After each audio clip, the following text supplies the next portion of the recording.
Welcome to T2B live. మా T2B live channel ని subscribe చేయండి. లేటెస్ట్ అప్డేట్స్ కోసం బెల్ ఐకాన్ ని ప్రెస్ చేయండి. ఏ చిన్న అప్డేట్స్ ని మిస్ కాకండి.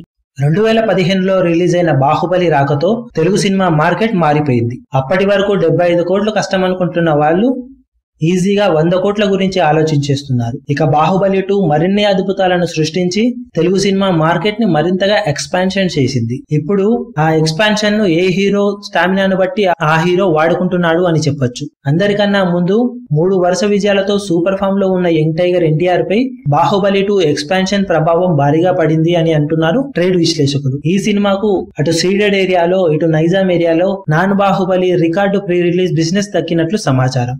సీడెడ్ ఏరియాలో ఆల్ టైమ్ హిస్టారికల్ 14.4 కోట్ల ఆఫర్ రాగా నైజాం ఏరియాలో 25 కోట్లకు పైగానే ఆఫర్ వచ్చినట్లు సమాచారం. బాహుబలి 2 తర్వాత రిలీజ్ కాబోతున్న సినిమాలలో ప్రీ రిలీజ్ బిజినెస్ మొదలైన తొలి సినిమా జై లవకుశనే. మరిన్ని సినిమాలు కూడా పోటీలో ఉండగా ఆ సినిమాల బిజినెస్ ఇంకా జరగలేదని సమాచారం.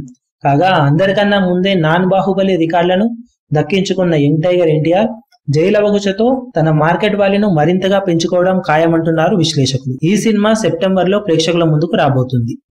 మరిన్ని లేటెస్ట్ అప్డేట్స్ కోసం T2B లైవ్ ని సబ్స్క్రైబ్ చేయండి. వీలైతే లైక్ చేయండి, కుదిరితే షేర్ చేయండి.